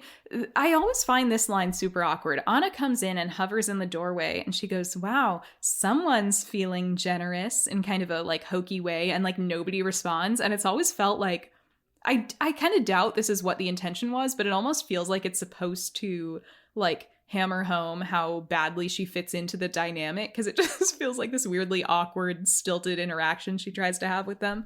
It's kind of condescending a little bit. I'm not going to lie to you. Yes, it's like she thinks Christopher's like a younger child than he is, which she doesn't normally act like that. So it just is this weird, I don't know if it's like a direction thing or like galaxy brain. Maybe it was intentional to try and make her seem like she's not gelling with them, but I don't think that it was the case because they don't really ever try to do that. Galaxy brain, maybe it's a character choice because Anna's distracted and has something important to talk about. Yes, that's Eddie probably with. More likely because yes, in the next breath she says, "Hey Eddie, like, can I talk to you for a second?" Eddie probably thinks he's going to go get spanked or something. Sorry, I don't know why I said that. Can we talk about, as they're leaving Christopher's room, I always notice this, Christopher has this poster on the wall that says, I can't hear you, I'm gaming. And I'm obsessed with that. Love that for him. With headphones, with gamer headphones. Yes. Like he's in his gamer chair and he's playing Fortnite or we like need a gamer PUBG chair as or part whatever. Of Christopher's like room set deck. But what do you think his game is? Like his game of choice with his friends? Like you would know better than I do. I'm not a gamer. But like, I don't know. I feel like he plays some weird right? indie He's shit. Like 12. I feel like, he probably played like one of those like 2D like dungeon crawlers or something with his friends that like is like multiplayer online. I don't know. I could see him being into like whatever. Because I feel like he's a smart kid with a varied, palette of like interests. But no, Anna pulls him into the kitchen. Drags Eddie into the kitchen and she's like, so I did a little snooping on this mother and son because I heard they had like a fund me page, and they call it fund me on this show because I guess they can't say go fund me, but whatever. She heard they had a GoFundMe page, so she decided to donate. She was going to donate, and then she started He immediately thinks she's sleuthing, and she like kind of offended goes like, I was going to donate and maybe circulate it in the faculty newsletter. Eddie assumes everyone is as evil and gay as he is. She says, a gay person meets a normal person for the first time. Sorry. I think there's something wrong with this woman. And Eddie's like, well, that seems a little extreme. You haven't met her. And she's like, well, I found some weird stuff online. I think she lied to you. And basically what Anna has found is a string of GoFundMe pages where this woman she's used like 4 different names. Like it's always a different name, but the same mom and son in different cities setting up GoFundMes. And she mentions, they've been to like different states, El Paso, Phoenix, Santa Fe, now Los Angeles. I'm surprised Eddie didn't go like, hey, that's my hometown. No kidding. They get Carla in the room and they're like, well, there are like a lot of the common warning signs, like what if he knew her from when he came back from the war? No, he doesn't. Or like, what if this is somebody he like went to high school with? That could be if they decided to bring this girl back as like a supervillain in a later season. It could be like, I actually was stalking you, and I wanted to make my kids sick for real, so I made the second super virus, and now we're going to kill Chimney. Or what if it's like, okay, I'm going to an even weirder place. What if they knew each other in high school and hooked up, and her son is actually the illegitimate first son of Eddie. And she's like, I made my kid sick and carted him all over the country because I've been trying to track down you so you can be his true father in your rightful place. And in the process, I've also developed Munchausen's by proxy and make my kid sick for some reason. The perfect crime. It's the perfect crime. I would have gotten away with it too if it weren't for you meddling firefighters. It can't be overstated just how like perfectly mirroring the Gypsy Rose Dee Dee Blanchard thing this is. Well, yes, it's clearly ripped from the headlines. It's like down to like the details about like on like the GoFundMe and everything, like the swapping cities and doctor shopping, and like it's blatant. To be fair, not that this is a thing that happens all the time, but the way they're talking about it, they're saying like it fits the profile of like the doctor shopping and the non-specific autoimmune disorder. I think like this is, as Munchausen's by proxy goes, it's like not unheard of for a parent to be making their kids sick in that kind of pattern. Again, I don't think it happens all the time. No, it's not unheard of because she fucking took a knife to her mom. No, I'm just saying I don't think Gypsy Rose Blanchard was like the only case of that ever happening. No. I mean, like, and also she's using eyedroppers to make Charlie sick in this show. Yeah, well, that's what we find out. Very difficult to trace and detect and everything. Yeah, that's what we find out. Is they're like, well, how is she poisoning him? And it turns out like with these eye drops, I guess they can cause this poisoning that's like, it wouldn't be easy to detect, but it could keep him sick if she gives him a little like over time. And even though the GoFundMe pages, like they've closed, the comments are still up, and so they're able to see that people have already caught on, and all like, the haters, all the haters. All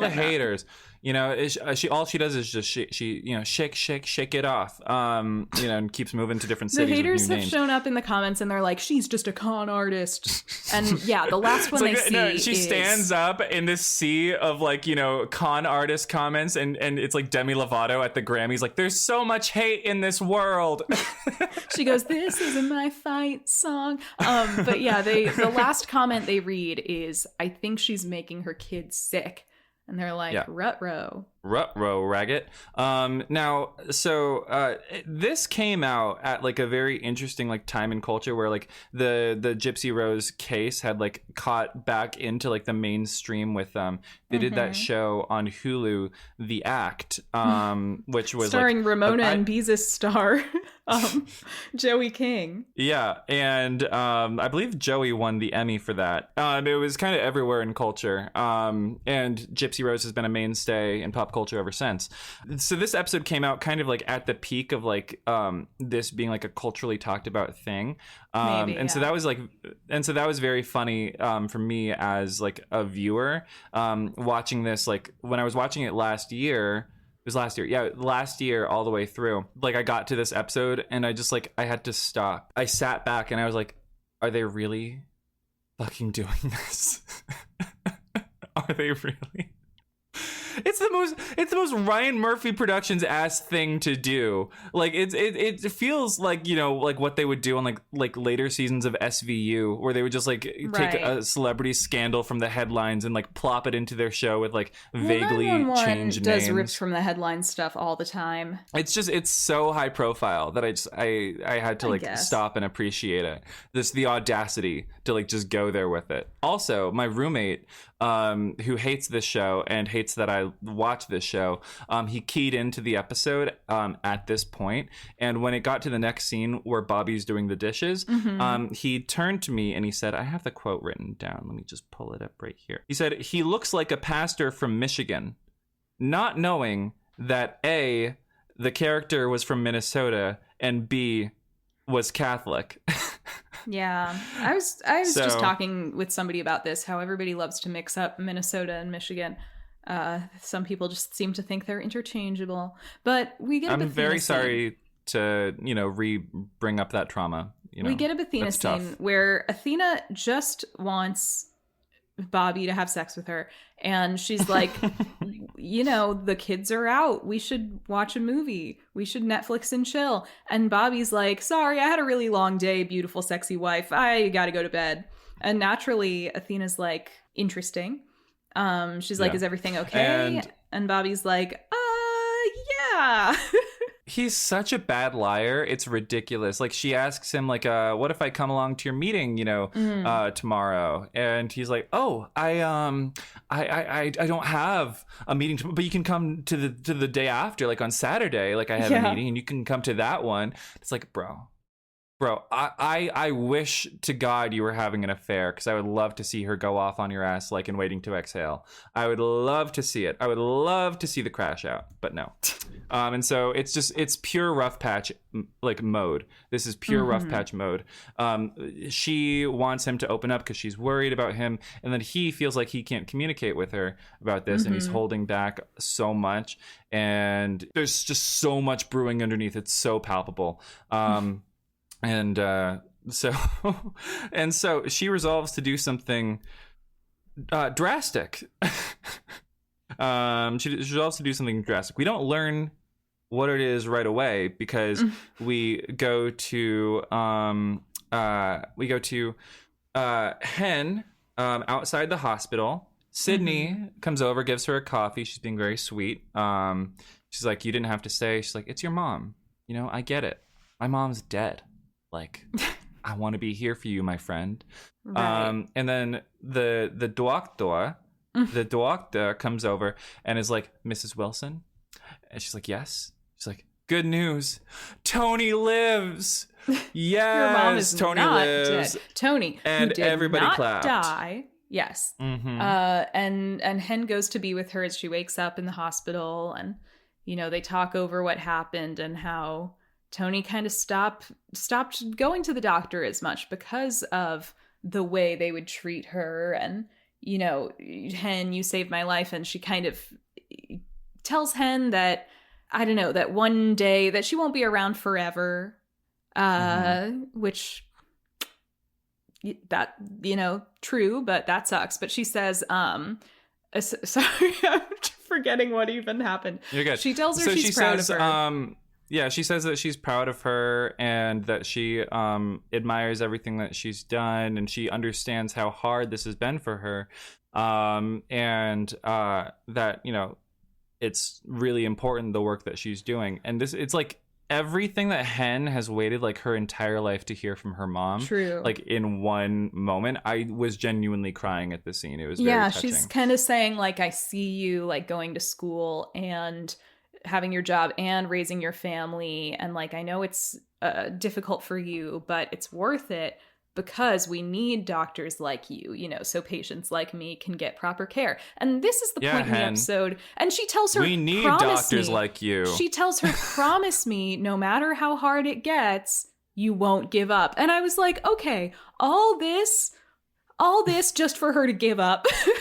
After all that, she does give up. Like, again, like we said, like, we understand logistically why they couldn't actually have Hen become a doctor. But like I said, when you take a risk like this in your writing, you got to commit to the consequences that come with it. And clearly they weren't prepared. And it's just extra unfortunate that you have this moment that's like, by the way, Hen, it's morally like good for you to become a doctor, and you will be doing our community a disservice if you don't become a doctor, so you better not give up. And then 2 seasons later, it's like, well, sorry. She's like on America's Next Top Model, like, I can't do it. I can't take the pressure. Clomp, clomp, clomp, clomp, walks away. And so that scene ends on a very touching yet dissonant note with knowledge of the future in our brains. And Buck and Chimney roll up to work. Apparently B shift is still on a call. Damn, Buck says. And who should they find in full fucking glam at 8 in the morning? He Eddie slept Diaz. There. Eddie Diaz. Like he slept there. Turns out he didn't sleep because he's been waiting to find out, as I wrote in my notes, when will Gypsy Rose kill his mom? Turns out, yes, he's immediately accusing the mom of Munchausen's by proxy. Chimney's like, whoa, that's a big accusation. Like, why do you think that? And Eddie says, you know, it has all the hallmarks of it. And she's got all these fraudulent GoFundMe pages. And the kid, he's frail, he's weak, he's always throwing up. I think he's being poisoned. And yeah, I got it wrong. This is the part of the episode where they deduce that it was the eye drops. And Eddie's like, I saw them in the kitchen. And Chimney provides that, yeah, that substance can cause the symptoms that you're talking about. Like, and if it doesn't show up on a standard toxicology test, you'd have to know what to look for. And, you know, maybe the mom's giving him a small enough amount to not kill him, but keep him sick. And they're kind of talking about the psychology of it. They're like, maybe it's for attention. And Eddie's like, maybe it's for profit because of all the GoFundMe pages. And you're looking at the screen like, okay, Eddie, it could be both. She could want attention and money, like most people do. I mean, Dee Dee did. You know, that's what happened in real life. And then he gets a phone call from Charles Xavier, from the fake cancer kid. From Charlie himself, who says, I think Charlie I did himself. A bad thing. I poisoned my mommy. This is so slay. Like, this is very... this is so slay.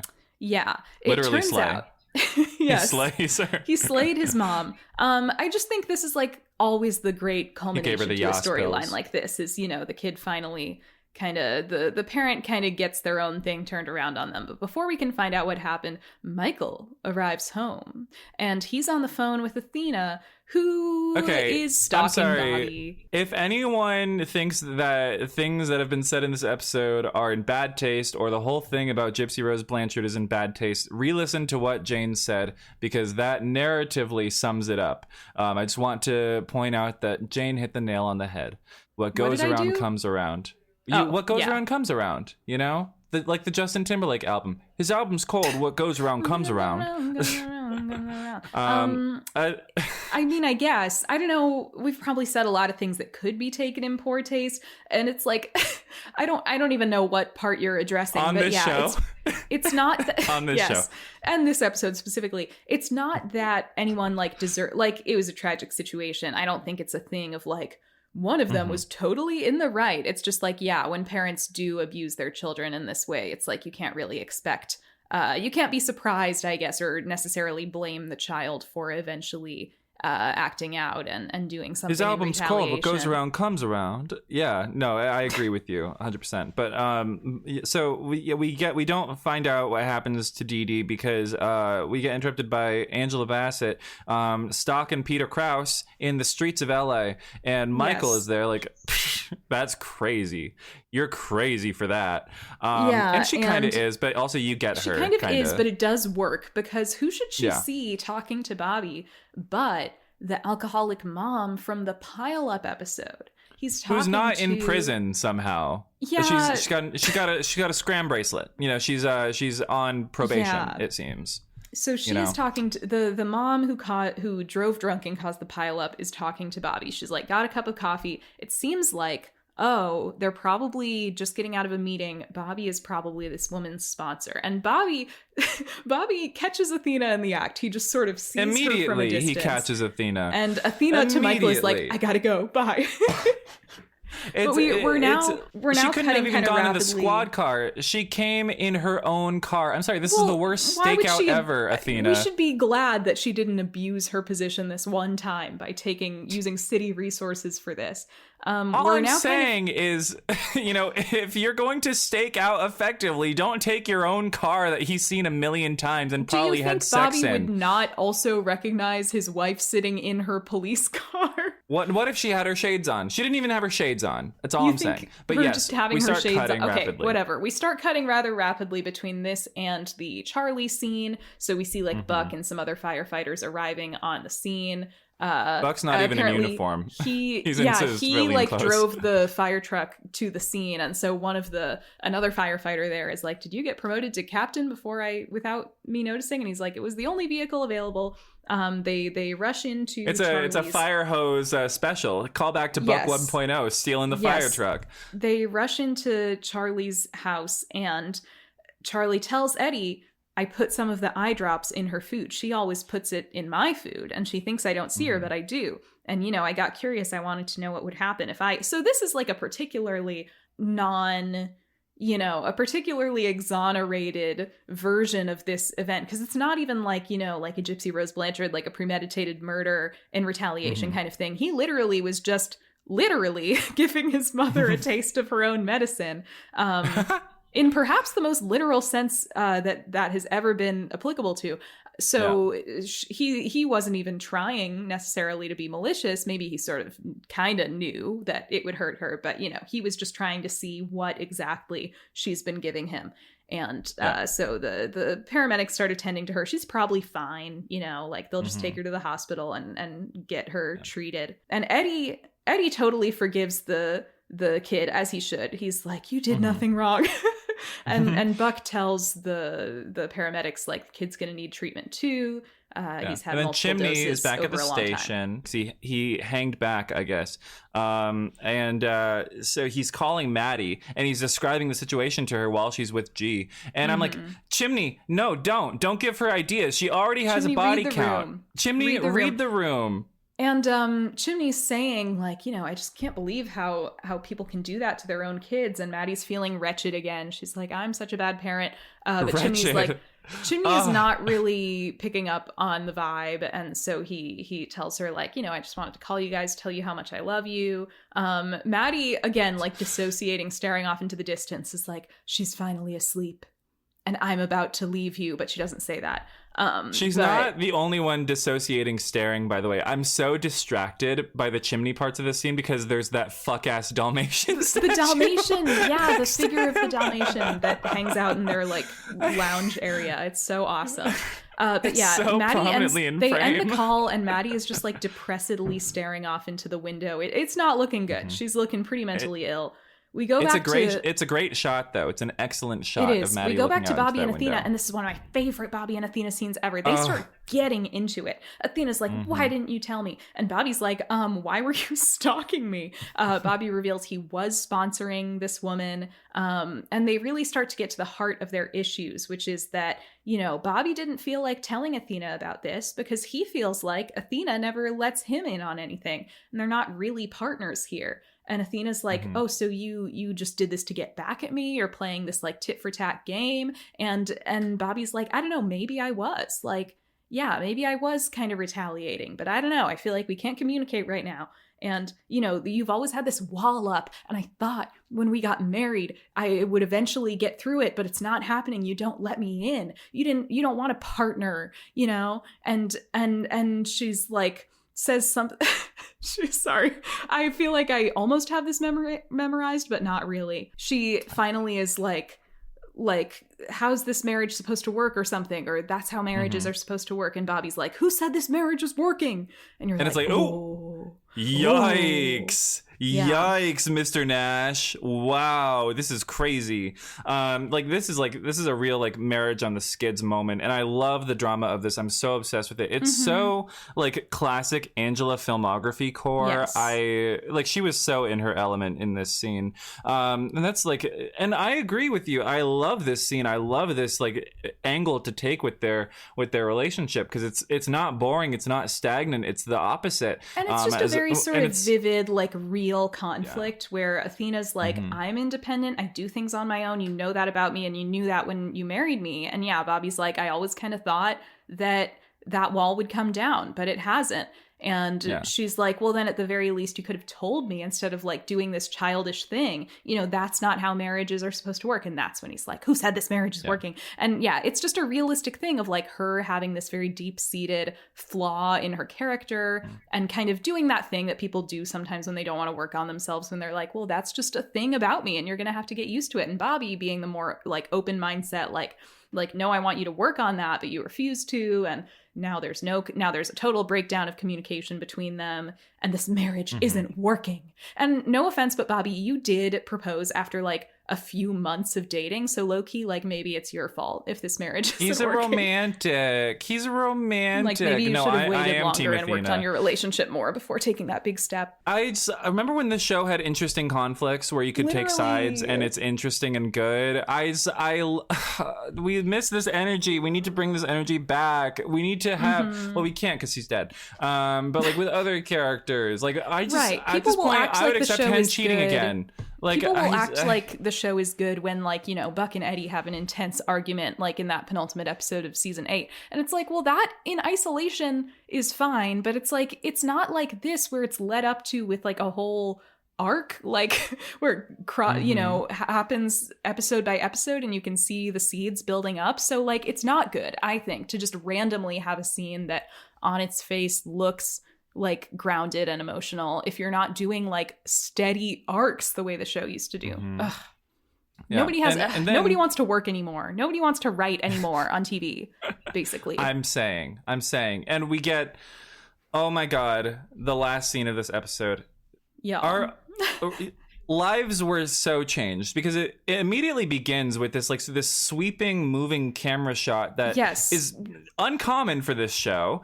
And as the mom and kid get carted off in the ambulances, we go to Eddie and we're getting this just like early seasons of Degrassi style revolving shot. We're just circling him with the camera, which already gives you this sense of unease because you're like, why are we getting this bird's eye view of Eddie? The answer is, there's a sniper on the roof. And Eddie, slow motion, out of nowhere, gets shot. And the blood, it splatters all over Buck's face and his conspicuously white shirt. We get this close-up, I'm just going to do a play-by-play. We get this close-up side profile shot of Eddie tight against the red of the ambulance. So it's just like this beautiful, rule of thirds shot of just Eddie's face and then red to emphasize the danger and the violence of the scene and his emotional state. So everything's in slow motion. He falls to the ground. We see the sniper reload. He's about to shoot again. Buck can't even think about where this is all coming from because he's too stunned to speak. So the other firefighter runs and throws Buck out of the way, throws him to the ground. They're now on the ground. Everybody's running for their lives. Everybody's taking cover. We got, they're letting dispatch know shots fired. We got a firefighter down, a diva down, shots fired. Meanwhile, the blood, Eddie's on the ground and the blood is just pouring out of him, pooling on the street. We've got this crazy reverse shot of Buck is like face to the ground, giving his most intense Oliver Stark face acting, just like Kubrick staring at Eddie, like breathing out wildly like a wild animal. Eddie is like completely motionless on his side on the ground, like across from Buck. Hand kind of, the only movement is like his hand kind of tentatively reaching out, like he wants to do gay stuff with his dying breath. And we just like linger on these shots of them looking at each other, like Eddie's glassy, dying eyes, his hand reaching out, Buck's blood-covered, panting face. And then they just cut to black and give you the credits. And you're like, why did I just see like doomed Yowie on my 911? Like explicitly doomed Yowie on my... Lives were changed. People died. I don't have enough words. People died. I don't have enough words to describe how many ships this episode launched. How many ships were launched? This was the start of the Trojan War. Like, Buddy existed before this. This is when Buddy became a nuclear arsenal army, to end all ships. Yes. And people, like, I sometimes think, like, am I actually as deluded as, like, you know, the Steric shippers and, like, the Byler shippers of today? Is it that obvious to people on the outside that I'm deluded? And I think on some level, yes. But, like, you actually don't get it. That's the thing, is, like, when I made my Are We Being Queer-baited video, I would get comments like, yeah, it's always been obvious to the people from the outside who don't watch the show. And it's like, you don't get it. You don't get it. This is different. And I know that's what every shipper says, but I'm telling you, like, this is different. Like, what other ships had this kind of scene together? The only thing that really comes to mind is maybe, like, Stucky in terms of contemporary ships, but that was Marvel. We knew it wasn't going to happen.